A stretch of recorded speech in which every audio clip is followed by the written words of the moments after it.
Yo, what's up? Chris Flick here, Chris Flick Podcast episode number 97. We're knocking the door on triple digits. I'm looking forward to that one. I don't know what I'm doing yet for it, but maybe we'll get some special plan now. Yesterday we had a camp out here. Yesterday we had kids, all right, from age 7 to 11, over 20 kids, Good Friday. These kids didn't have school and they woke up at 9 a.m. They came out, they had a bunch of fun. Boys, girls, didn't matter. Younger, older. We made it work, right? We broke off into 3 groups and had a bunch of fun. Now, one thing I will say this, with, the amount of kids that was here, you're going to have a lot of different personalities. You're going to have a few conflicts. I took the youngest group just because I was trying to be the one to work with the young group to keep them engaged and hopefully, negate any kind of misbehavior, right? It's amazing sometimes, too, how 2 kids kind of draw to each other and just start nagging each other for no apparent reason. 2 kids that never met each other, were at each other's throats for the first, 20 minutes. And it was that way for the whole time. Multiple times I had to step in there and say, hey, let's not do that, okay? Communicate. Don't push. Don't pull. If you need something from him, ask him. If he doesn't listen, come to me, You run through this whole thing over and over again, and where do you get that? You get that from experience. And if you don't have the experience, then you need to learn, right? You need to educate yourself. You need to talk to people that have done stuff like this. I am an educator in physical fitness, we'll say. I'm not a teacher, right? But I am going to talk about some things in education here where, we look at the history of education. A lot of this stuff is cyclical. Some of the stuff that they did back in the day is brought back to life, right? And then other times we find ourselves doing some negative behaviors that we figured out 200-300 years ago was not the ideal way to teach or instruct, right? So we as a coach, as a teacher, as a parent, whatever it may be, we can learn from the past. George Santayana, those who ignore the mistakes of the past are bound to repeat them. We do not want to repeat previous mistakes. We don't always have to make these mistakes because other people made them, right? We learned from it. Shared, I think it was last week how we talked about it with Carl Jung, right? And he said, suggested that all personal problems are relevant to society. If you run into a problem, right, let other coaches know about it. They might be able to learn from it. They might be able to give you a pointer. It might be able to avoid that. They might be able to avoid that situation. Where in the end here, society and the team or the organization or the school is better off for it, right? Because your personal problems can potentially be other people's problems, right? And that applies to coaching too, right? So when we look at the history of education, we have guys like Socrates. He wanted people to think. He wanted the students to think. He didn't want to tell them this is X, Y, and Z. He wanted to explore X, Y, and Z and figure out why they're X, Y, and Z and ask questions in a way where he would get them to come to the answer on their own, basically, right? He would kind of nudge them in the right direction. Then we go to a guy like Aristotle, where he wanted to train, he wanted to instruct, to teach, his students to be good in the public life, right? Good servants, good leaders, good whatever it may be, right? Whatever sector of the public that they got into, he wanted them to be, well-functioning individuals, right? More people that understood that is going to make society better. Then we had the Greeks, who really had this concept of a healthy mind, healthy body, right? Where you needed to, you needed to not. Basically, they didn't think that a healthy mind could live in an unhealthy body, right? So they knew the importance of physical fitness and physical activity, right? This is something I think that we're missing today. All we're doing is we're spending a lot of time, memorizing things and trying to get good at standardized tests and learning a language, but we don't have the ability to kind of think on our own like Socrates wanted us to do. We lose sight of the importance of, public life that Aristotle wanted. And then the Greeks wanted a healthy mind. I mean, we have this terrible overweight, obesity issue going on, and it's trickling down in the younger generation, and this thing is just compounding. It's going to compound into more problems as they reach adulthood, right? A lot of young people are in terrible health, and that's something we got in the last podcast. I'm not going to touch on it again. So as you can see, we're still making some of these errors, right? Santayana, those who ignore the mistakes of the past are bound to repeat them. These are good examples of things, right? What Socrates wanted, what Aristotle wanted, what the Greeks wanted. These were good things. We should have learned from that, and we should have kept them in. But what happened? Middle age has come around, right? And then we have this, we have this separation of nobility and peasants for the most part. And in order to keep the peasants down, they kept them uneducated. And there was this God-fearing principle and this component put in here. This is kind of approaching, let's just say, that 1500s, right around that point where Martin Luther starts hammering his theses on, whatever he did, on the walls, on the doors, on anybody's building who needed to read what he was writing. And then in the late 1500s, we bring in the OG of developmentally appropriate teaching. John Amos Comenius, right? This man was born in 1592, all right? He died in 1670. This is the man that is known as the father of modern education. Sorry. It wasn't about rote memorization like they wanted in the Middle Ages, right? Comenius said, I don't think that this is the right way to do it. He didn't think that we all had to master the classics, and he laid out, in his opinion, what he thought were the best ways to educate. In his mind, those first few years are super crucial, right? Our daughter's in preschool, so I'm totally living this out right now, where there's tons of preschools out there, right? Some of them are more daycare-like, some of them are, a little bit too structured where they're sitting. Another one, the route that we decided to take was this great school, a friend school. They're all over the country, right? It's Quaker principals. They're outside a lot. They're learning, different languages, learning music, sewing, all this stuff, right? Cool stuff. They have a cooking class. They're out in the mud. They're out in the snow. It doesn't matter if it's freezing. They're still putting their jackets on and going out. That's something we wanted for our girl because we have a farm and she's outside a lot. So we don't want her sitting on her butt and being forced to, memorize this and memorize that, right? These first early years are crucial. The mind is so plastic. You talk about the best way to introduce languages to kids is like these early years because their brain has the ability to just pick things up. And over time, that starts to diminish, right? As they get a little bit older, they're still great, right? But as the years go by, the less plastic that mind becomes. That's one side of it too. And these early years are important, and some of the stuff that we're going to talk about here, you need to introduce a lot of these pro-social things to them at a young age, because if they don't get this stuff figured out by the age of 4, we've talked about in the past, violent 4-year-olds tend to be violent 24-year-olds in the male population, right?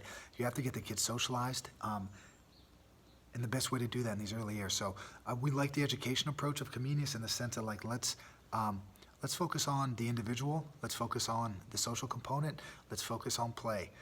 Let's focus on work, but let's not let work be our main focus here, okay? Now, in his mind, the best way to educate an individual, this is a quote from him, "The rational animal, which is man, shall be guided not by the intellects of other men, but by his own." Now, in order for us to learn, it has to be something that we're interested in, right? The rote memorization stuff, forcing people to memorize the classics, to learn Latin that went on back in the day. That was like punishment, it seems like, right? They weren't into it. They just did it. They went through the motions. That's that. And then they went on to whatever interests them in later life, right? We have standardized testing going on right now where, kids are just kind of just hammering away so they could get these great test scores, so they could dominate that test, so that then they could dominate the college prep exams, whatever they're taking to get into college. And then, they're just continually focusing on what is going to serve their resume as opposed to what serves their interests. And if we get to this point where we can actually serve the interests, the student might be better off, right? I'm not saying if the kid is interested in video games, then you need to foster that. But we need to find and we need to encourage good, positive things so that these kids can learn and enjoy it in the process.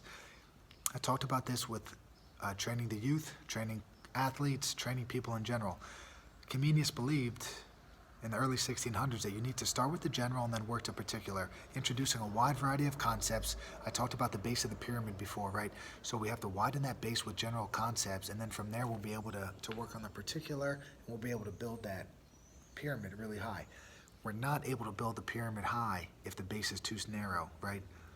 We don't want it to look like the Washington Monument, okay? We want to have a nice wide base, and then from there we can continue to build that base and reach incredible heights. And we do that by teaching the general concepts to the particular.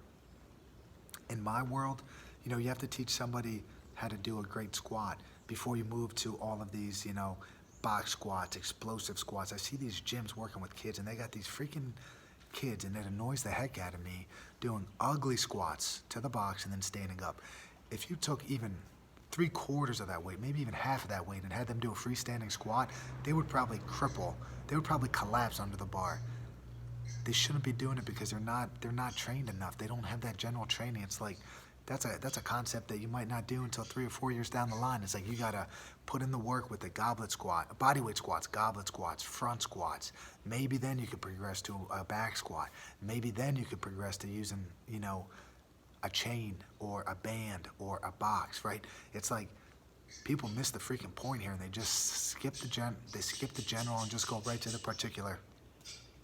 Anyway, that's just one example. It's with speed training. It's with athletes, right? If you just play lacrosse all year round and you don't train to be an athlete, you don't train other sports, you might be doing yourself a disservice. The next thing, pupils not to be overburdened with work. That was important to him. He wanted there to be work, and then he wanted them to be some leisure time, right? He wanted them to have some time to explore and do some things on their own, do some things like play, which we'll talk about later. Allow them to be individuals, all right? Allow them to socialize. But if they're overburdened with work, they're not going to have that kind of time. Instruction guided to their level. As a coach, as a teacher, as an instructor, as a parent, you need to teach to the kid's level. You need to understand that you can't go from point A to point Z. You gotta go B, C, D, E, F, G, H, I, J, K, L, M, N, O, P. You get the idea, right? You gotta take small, gradual steps to get there. And the best way to do that is to have these kids reach just a little bit beyond what they're capable of right now. Zone of proximal development, talk about it all the time. I think it's a genius concept. This guy Vygotsky came up with it. We'll probably break this down in a later episode, but in a later podcast. But the whole point of it is just to get them to reach a little bit more. And then if they reach a little bit more and they get it, that's a win for the day, right?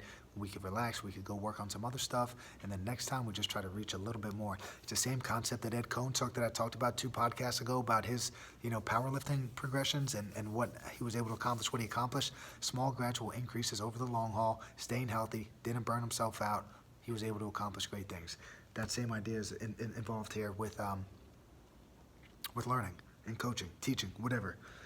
Next one, interest of child consulted, not forced. You see this kid, say, for example, playing basketball, and you're like, does this kid even want to be here? Or a kid comes to work out with me, and their parents are telling me how much they love working out, but then when they're here, I'm like, I'm not really seeing that. No, ma'am. No, sir, I do not see this interest that you're telling me about, but he's not into it. Maybe we're doing something wrong, and you try to engage him and try to get him to do some other stuff, get him working out with some friends, get him working out with a different group. Still, just not seeing it, right? So you're starting to think, does the kid actually want to come, or is it being forced upon him? Same idea with certain educational concepts here. You can only force so much on a kid before they just kind of rebel against the idea, right? You can't be a tyrant as a teacher because the kids, and it's just kind of human nature, not only will you get to rebellion, but they might even rebel at a personal cost to themselves, just because they want to get you back, just because they want to give you a little bit of an FU right there. You know what I'm saying?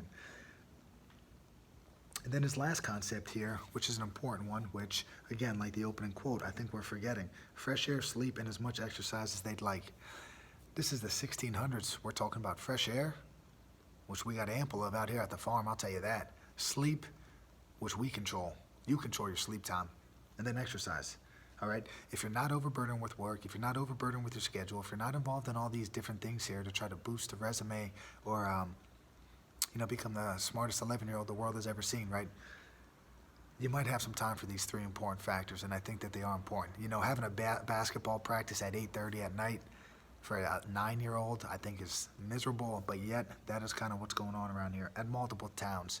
It's not just one specific town, it's like every town. Now granted, there's an issue again, court time, but there's gotta be a way around it somehow, some way. Anyhow, these are some of the ideas that he had, the best way to educate. And then there was 4 different settings that he discussed that you educate in, right? We have the social setting, right? We have the school environment, we have teachers, we have classmates, everybody's working together on new things and projects. These teachers are great, they do things. For my daughter, say, in my example, my personal example, this school does so much stuff with her that we don't do, not because we're choosing not to, but just because we don't know as parents. Like, we don't ever sign in every day, we don't ever practice this every day, we don't ever do that every day, we don't ever, lead the line. We don't have her be like the cheer-up person, where if she sees somebody not happy, then they have to go over and do that. Like these cool little things that they do, right? They're the teachers, that's their specialty, and we need to trust that they're doing an awesome job with their kid, right? My podcast studio is being overrun with birds. So if you heard that, I apologize. Teachers do a great job. They have story time. Do other activities where they socialize, right? Story time, tumble time, gymnastics, just getting out, doing stuff, and going to pony camp, right, for our daughter. Or like what we had yesterday here at the farm, some sort of speed agility fitness camp, right? Signing up for that, working with others, having teams, getting a couple groups together, kids cheering each other on, giving high fives, giving fist bumps. That's what people need, right? And the way that you do that is you got to let them explore, right? As a parent, you don't want to keep them sheltered. It's your job to introduce them to the world so that they can be successful human beings. And you're going to have to cut the cord, so to speak, sometimes, right? We have to prepare them for the world. And we have to be confident in the job that we're doing so that we know that they are prepared, all right? And if they're not, then we just got to get back to work and get them ready, okay? Individualization, right? This is that you have to give your child this time to themselves where they could think, maybe some quiet time, maybe some rest time, maybe some let's go just listen to some music or an audiobook and you can lounge and do whatever you want. You go on the swing outside by yourself. You want to try to tie your shoes. Do you want to try to put this on? That's for the young kids, right? Letting them be individuals. Letting a kid take the trash out. Letting them bring the mail in. Not micromanaging everything that they do. Not telling them how they could do stuff. Not saying you're not allowed to be outside because it's raining. All of these little things. It's like we have to take the the leash off, all right? You're gonna have to let these kids explore a little bit and let them explore on their own. The psychologist Jordan Peterson, who I talk about often, when he was a clinician, he's like, nobody came in here and said, I wish my parents gave me less independence. It was always the opposite. It was always that overbearing parent that did everything for them, and it just kind of drove the kids nuts, and they never learned how to socialize properly. They never learned how to deal with adversity properly, and they never learned how to handle problems.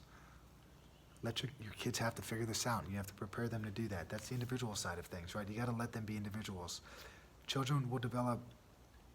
This is from Giants in the Nursery, which is a great book by David Elkin. Children will develop best when adults spend less time trying to intentionally develop them, right?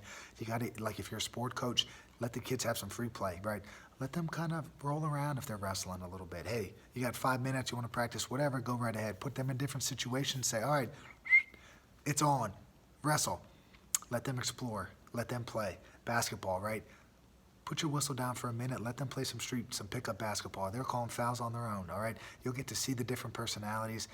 Kids will have the ability to try new moves that they wouldn't do when there's a coach around and when there's a parent around because they're out of fear that the parent might yell at them or the coach might yell at them. But you got to give kids this free play, and we're kind of losing that. Everything is so structured, even to the point that there's things like, play dates now, right, where it's like a set-up play time instead of just like, a random play time. Anytime could be play time when you got a 3 or 4 year old, right? It doesn't have to be this like set structured thing. So I think in the 80s and 90s when this play date thing happened, things just started to get more structured everywhere, and then the kids they're kind of losing a certain part of being a child because of this. All right. Now we talked about work a little bit with school. You want kids to kind of take control of their learning. You want them to, you want them to have some time, but you don't want to force it on them. Remember the being the tyrant type of thing. It's like there's this fine line of like they got to get the work done, but you have to kind of nudge them and motivate them to kind of do it on their own, right? You have to talk to them in a way to kind of dig deep and find that intrinsic motivation where they want to complete the task because the task is a challenge, the task is something that's important, the task is beneficial to, the greater good. We're not just doing tasks for no reason here. This is important that you're able to do this on your own. And you got to let them know that and let them understand that, all right? Schools do a good job with work. Maybe they're a little bit too overburdened with work. I'd like to see them pull back a little bit work, a little bit more play, which is what we're going to get into here now. This is going back to Comenius. In such social plays with their companions, there is neither the assumption of authority nor the dread of fear, but the free intercourse which calls forth all their powers of invention, sharpens their wits, and cultivates their manners and habits. We talked about this with that sport example. Let's say you are playing basketball. The assumption of authority nor the dread of fear. You're scared to try a new move because you think your coach is going to blow the whistle and yell at you and make you run wind sprints, right? you're not going to try that. And when you don't try, you don't explore, and you don't cultivate, new wonderful habits, right? Because you got a tyrant over your shoulder ready to criticize and be critical of what you're doing. Kind of talked about the play date idea already, right? I think we need more sporadic, spontaneous play, and not just everything so set up and so structured. Young children learn best when given opportunities to freely play and explore, led by their own interests and motivations, alongside the support of attentive and intentional adults who nurture and extend their learning. You might need to be there guiding them a little bit, right? They might want you around, but you still got to let them be an individual. You don't just say, no, don't do that, don't climb up that, don't do this, that's not safe, don't go outside, it's raining, it's cold out, all this other stuff, right? That's not nurturing, that's being negative, I would say, right? That's being a party pooper, maybe, is a better word for that. So you need to be there to nurture them, and kind of nudge them along. Let them know that you're there if they need you, but try to get them to the point where they don't need you. All right?